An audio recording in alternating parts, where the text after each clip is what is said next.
ఆరోగ్యం, ఆత్మవిశ్వాసం అనూస్తో సాధ్యం. ట్రాన్స్ఫర్మేషన్ సర్వీసెస్ పైన ఫ్లాట్ 50% డిస్కౌంట్. అనూస్ సిన్స్ 1982.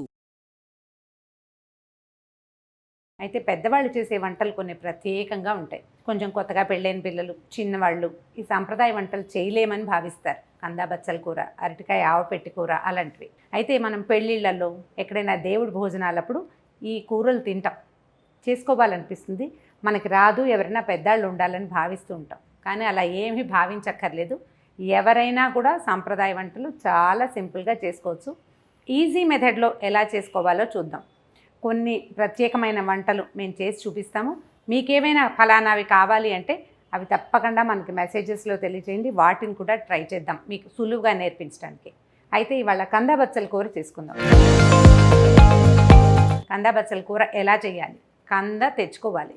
కందని తరగటం ఒక చిన్న ప్రత్యేకమైన పని. అది చుట్టూతా మట్టి ఉంటుంది, జాగ్రత్తగా సెలెక్ట్ చేసుకోవాలి. చుట్టూతా ఉన్న మట్టి అంతా తీసేసి ఆ మాత్రం క్యూబ్స్ లాగా తరిగేసుకోవాలి. శుభ్రంగా కడగాలి. కంద మీద చాలా మట్టి ఉంటుంది. తర్వాత బచ్చల కూర తెచ్చుకోవాలి. కంద మరియు బచ్చల కూర అంటే కాంబినేషన్ రెండు కలుపుతాం కదా, ఎంత క్వాంటిటీ కలపాలి అని ఎప్పుడూ డౌట్గా ఉంటుంది. నా చేయి వంక శ్రద్ధగా చూడండి, మళ్ళీ అడగకూడదు. ఇంత కంద అయితే మనకు ఒక 4 కట్టలు బచ్చల కూర సరిపోతుంది. ఆ మాత్రం బచ్చల కూర సరిపోతుంది. 1-2 సార్లు చేస్తే ఎక్కువైంది తక్కువైంది తెలుస్తుంది. ఎవరు పర్ఫెక్ట్ కాదు, చేస్తుంటే పర్ఫెక్షన్ వస్తుంది ఆటోమేటిక్గా. సరే చూద్దాం ఎలా చేసుకోవాలి. కంద బచ్చల కూర రెండింటిని కుక్కర్లో పెట్టి ఉడికించేసుకోవచ్చు. కంద శుభ్రంగా కడిగేయటము, చిన్న ప్రెషర్ ప్యాన్లో కానీ చిన్న కుక్కర్లో కానీ కంద వేసేసి దాని మీద బచ్చల కూర పరిచేయటం, కాసిన నీళ్ళు పోసి కుక్కర్లో పెట్టడం, 2 విజిల్స్ రానిస్తే ఉడికిపోతుంది. ఒకవేళ కంద ఉడకదన్న అనుమానం పెద్దవాళ్ళు ఎవరైనా ఎక్స్ప్రెస్ చేసినా, మీకే అనిపించినా అన్ని బియ్యం కూడా కందతో పాటు వేసేస్తే తర్వాత ఆ బియ్యాన్ని తీసేసుకోవాలి, ఆటోమేటిక్గా ఉడికిపోతుంది. ఏం పర్వాలా, కంద ఉడికిపోతుంది బియ్యం కాంబినేషన్లో. ఇన్నే చాలు, ఒక 1/2 స్పూన్ బియ్యం వేస్తే చాలు. ఈ ఉడికిన కంద బచ్చలిని చక్కగా మెదిపేసి దాంట్లో కొంచెం మంచి తాలింపు, మెంతులు, ఆవాలు, మినపప్పు, తర్వాత ఎండుమిర్చి, కరివేపాకు, ఇంగువ, పచ్చిమిర్చి ఈ తాలింపు వేసి కొద్దిగా ఆ మాత్రం చింతపండు, దాన్ని చింతపండు పులుసు పిసికేసి అందులో పోసేయటం, తిరగమాతేసి మొత్తం కలిపేసి కాసేపు పొయ్యి మీద ఉడకనివ్వాలి చింతపండుతోటి. తర్వాత దాన్ని తీసి పక్కకు పెట్టుకోవటం, కొద్దిగా ఆవాలు, 2 ఎండుమిర్చి నూరేసి కలిపేసుకోవటమే. ఎలా చేయాలో చూపిస్తాను, ఈజీ అండ్ సింపుల్గా. మొదట ఏం చేద్దాము, ఒక ప్రెషర్ ప్యాన్ తీసుకుందాము. చిన్న కుక్కర్లు ఉంటే ఇలాంటి కూరలకి చాలా వెసులుబాటుగా ఉంటుంది. చిన్న కుక్కర్ కనుక లేకపోతే కూరలు చేసుకోవడానికి, పప్పు చేసుకోవడానికి వెసులుబాటుగా ఉంటుంది. ప్లాన్ చేసుకుని కొనుక్కోండి. స్టవ్ వెలిగించండి, ఈ ప్యాన్ పెట్టుకోండి, కంద ముక్కలు వేసేద్దాము. కాసిని నీళ్ళు అంటే సుమారు ఈ కప్ అనుకుందాం, ఇందులో ఒక 1/2 కప్పు నీళ్లు సరిపోతాయి. మనం ఇలా చేయమండి, కుక్కర్లో గిన్నె పెట్టుకోవాలి అని భావించారనుకోండి, అప్పుడు కూడా పెట్టుకోవచ్చు. ఇందులో కాసి నీళ్ళు పోసి ఆ గిన్నెలో నీళ్ళు పోయక్కర్లేదు, ఎందుకంటే కిందనున్న స్టీమ్తో ఉడికిపోతుంది కాబట్టి. ఇదిగో కంద ముక్కలు పెట్టేసామా, దీని మీద బచ్చల కూరని ఎక్కువ నీళ్లు పోయొద్దు, పల్చగా అయిపోతుంది. బచ్చల కూరలో కొంత తడి ఉంటుంది కాబట్టి సరిపోతుంది. కొద్దిగా పసుపు వేయండి, మన అలవాటుని బట్టి, ఇలా అలవాటు ఉన్న వాళ్ళు వేసుకోవచ్చు. ఓకే, ప్రెషర్ ప్యాన్ మూత పెట్టేద్దాం. స్టవ్ కొంచెం హైలో పెడదాం, వెయిట్ పెట్టేయండి. 2 విజిల్స్ వచ్చాక దీన్ని ఆఫ్ చేసేద్దాం.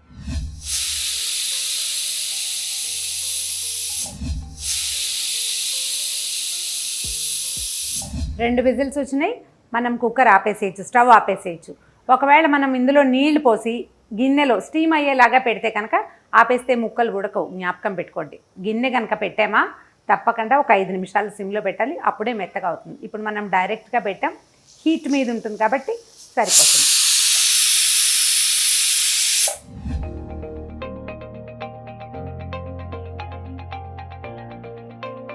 ముక్కలు ఉడికినాయో లేదో చూద్దాం.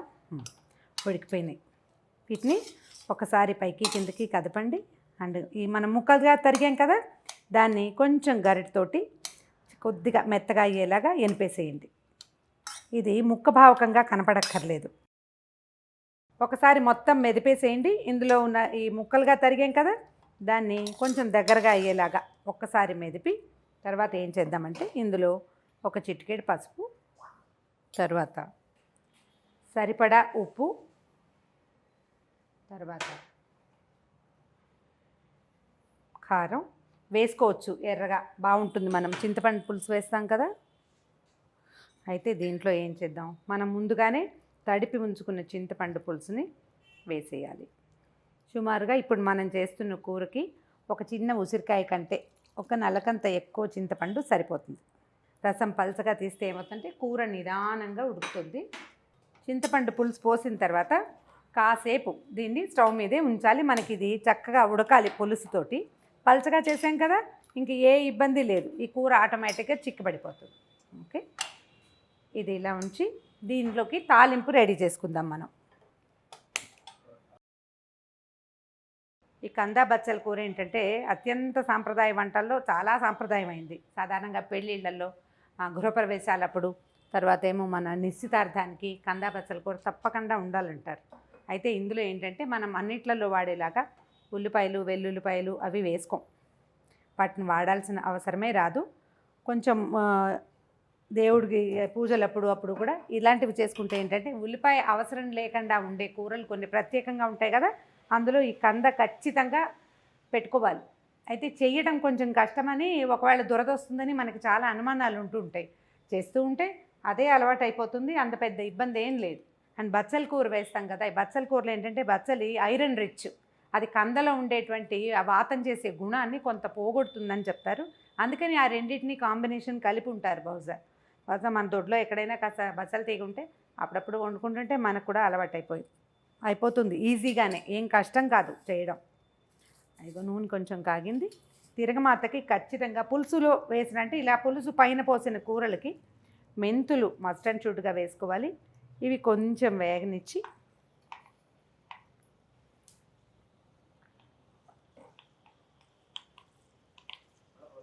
కొంచెం వేగిన తర్వాత అప్పుడు మనం మిగిలిన దినుసులను వేసుకోవాలి.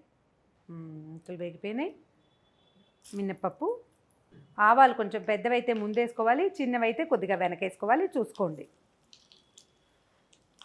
ఆవాలు,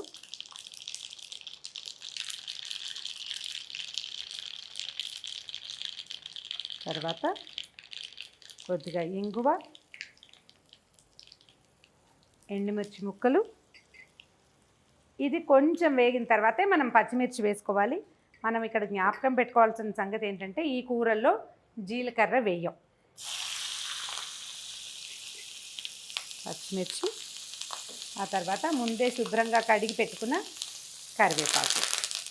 ఓకే, ఇప్పుడు ఈ మిశ్రమం, ఈ తాలింపుని దీంట్లో వేసేయండి. ఒక 5 నిమిషాలు ఉడకనిస్తే ఈ తాలింపు వాసన పూర్తిగా కూరకు పడుతుంది. తర్వాత ఏమో ఈ మనం వేసిన పులుసు తలుకు పచ్చితనం కూడా పోతుంది, ఈజీగా పోతుంది. ఒక 5 నిమిషాలు చాలు, ఇది కూర దగ్గరకు వచ్చేస్తుంది. చూడండి, కూర పలచగా ఉంది. ఒక 5 నిమిషాలు ఉండేసరికి చిక్కబడిపోతుంది. అయితే ఈ కూరల్లో ఏంటంటే ఇలా కూడా మనం వడ్డించేసుకోవచ్చు. కందా బచ్చల కూరలో ఆవ పెట్టడం ఒక ప్రత్యేకమైన పద్ధతి. కొన్ని ప్రాంతాల్లో ఆవ లేకుండా అసలు తినరు. ఆవ వేస్తే ఇందులో ఉన్న వాత గుణం పూర్తిగా పోతుందంటారు. ఆవ వేసేసరికల్లా ఆ వాసన కూడా మనకి ఏంటంటే ఈ శీతాకాలానికి చాలా మంచిది. పెద్దగా ఎండాకాలాలు తినరు ఆవ వేసిన కూరలు, శీతాకాలంలో తింటాం. దీనికి ఆవ వేసుకోవటానికి కూడా మనం ఎప్పుడైతే ఇది తిరగమాత మొదలు పెట్టుకున్నాం, కూర మొదలెట్టామో అప్పుడే కాసిన ఇన్ని ఆవాలు, ఒక స్పూన్ ఆవాలు, తర్వాత 2 ఎండుమిర్చి, 2 బియ్యపు గింజలు నీటిలో నానబెట్టి పక్కన పెట్టుకోవాలి. పచ్చి ఆవ అంటారు దాన్ని. ఏం చేయాలంటే ఈ కూర ఉడుకుతుండగానే కొంచెం చిన్న మన రోట్లో కానీ లేకపోతే నేల మీద మన గట్టు కనుక బాగుంటే క్లీన్గా అప్పడాల కర్రతోటి కూడా మనం దాన్ని నూరేసుకోవచ్చు. ఈ నూరేసిన ఆవని స్టవ్ ఆపేశాక కలిపేసుకోవాలి కూరలో. ఇది కొంచెం పెందరాళ్ళే చేసుకుంటే మధ్యాహ్నానికి ఆవ ఊరుతుంది. పొద్దున్న చేసిన కూర సాయంత్రానికి మరీ రుచిగా ఉంటుంది. మర్నాడు పొద్దుటికి కూడా ఈ కూర బాగుంటుంది. శీతాకాలం ఎండాకాలం అయినా కూడా ఆవ ఊరేసరికి ఎక్కువ రుచి వస్తుందన్నమాట. మనమైతే ఈ నూరటము అది చేత కాదు, పైగా మనం చేసుకునే కూర కొంచెము, ఇన్నే ఆవాలు ఎలా నూరుతాము అన్న అనుమానం ఉన్నవాళ్ళు ఈజీగా ఒక పద్ధతి చేయొచ్చు. ఒకేసారి కాసిన ఒక చిన్న గ్లాస్ ఆవాలు చక్కగా గ్రైండ్ చేసేసి దాన్ని ఎత్తి ఫ్రీజర్లో పెట్టేసుకోండి, డబ్బాలో పోసి. మనం ఎప్పుడు కూర చేసుకోదలుచుకుంటే అప్పుడు ఒక స్పూన్ ఆవపిండిని తెచ్చి కూరలో కలిపేసుకోవచ్చు నిర్మోహమాటంగా. ఏమీ భయం ఏం లేదు. పాతకాలంలోలాగా నీళ్లు పోసి నూరాల్సిందే అన్న నియమం ఏం లేదు. ఒక చిన్న కప్పులో అది వేయటం, కాసి నీళ్ళు పోసి కలిపేసి ఒక డ్రాప్ నూనె వేసి ఈవెన్గా కలుస్తుంది. అది ఎత్తి కూరలో కలిపేస్తాం. దగ్గరకు వచ్చేసింది. ఇదేంటంటే ఒక గంటకి ఇంకొంచెం దగ్గరగా అవుతుంది అనమాట. కాస్త వదులుగా తీసుకున్న అక్కడ లూజ్గా ఉండగా ఆపేసినా దగ్గర పడిపోతుంది. పైగా ఏంటంటే వాతం చేస్తుంది అని అనుమానం ఉన్న కూరలు, ఏ కూర తింటే నడు నొప్పి వస్తుందని నొప్పులు వస్తాయని భావిస్తామో వాటిని ఎప్పుడూ రెండో పూట తినకూడదు. ఒక్క పూట తినాలి. మీకు ఎంత కావాలో అప్పుడే తినేసేయండి. రెండో పూటకి నిల్వ ఉంచుకుని తిన్నా మళ్ళీ రెండోసారి తిన్నా కూడా ఇబ్బంది అవుతుంది. ఒక పూటకి ఏమీ జబ్బు చేయదు. అండ్ మోర్ ఓవర్ ఏంటంటే మనం ఇందులో ఆవ వేస్తాం కాబట్టి ఆ సమస్య ఉండనే ఉండదు. ఇదే కందతోటి ఈ బచ్చల కూర కాకుండా ఒట్టిగా కంద పులుసు, ఓన్లీ కంద ముక్కలతోటి అదొకటి చేసుకోవచ్చు. తర్వాత కందని చక్కగా ఇంతంత ముక్కలు తరిగి ఆలూ ఫ్రై లాగా కంద ఫ్రై చేసేసుకోవచ్చు. కందతోటి అట్టు వేసుకోవచ్చు. ఈ 3 రెసిపీలు. ఇవి కాకుండా కందని సన్నగా మనం ఫ్రెంచ్ ఫ్రైస్ టైప్లో పలచగా సన్నటి మన క్యారెట్ కోరతాను చూడండి, అలా కోరేసి ఫ్రై చేసుకునే విధానం కూడా ఉంటుంది. తమిళనాడు ఆ వైపు పెళ్ళిళ్ళల్లో బాగా పెడతారు కంద ఫ్రై. వీలు వెంబడే అవి కూడా చూపిద్దాం. కూర అయిపోయింది, స్టవ్ ఆపేస్తున్నాను. ఇప్పుడు మనం ఆవ పెట్టుకోవటం ఎట్లా అనేది చూద్దాం. చాలా సింపుల్. మన దగ్గర పొడే ఉంది, పొడితోటి ఎలా చేసుకోవాలో చూద్దాం. చూడండి, మన కూరకి 1 స్పూను ఆవపిండి సరిపోతుంది. ఓకే, మనం సరిపడా కారం వేసుకున్నాం కాబట్టి ఇంకా ఇందులో కారం వేయక్కర్లేదు. కొద్దిగా నీళ్ళు పోయింది, కొంచెమే చాలు. దీన్ని ఒకసారి చక్కగా కలిపేయండి. దీంట్లో ఏం చేద్దామంటే 1 డ్రాప్ నూనె వేద్దాం.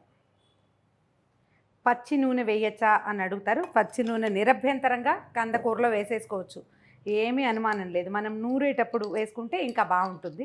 దీంట్లో 2 పచ్చిమిరపకాయలు వేసి నూరుకోవచ్చు, ఎండుమిరపకాయలు వేసి నూరుకోవచ్చు. మనకి నూరే అవకాశం ఉన్నప్పుడు, లేనప్పుడు ఈజీ మెథడ్ ఇలా చేసేసుకోవచ్చు. స్టవ్ ఆపేసాం కదా, దీన్ని ఏం చేద్దామంటే పొయ్యి మీద నుంచి దించేద్దాం. ముందు అక్కడి నుంచి తీసేద్దాం దీన్ని.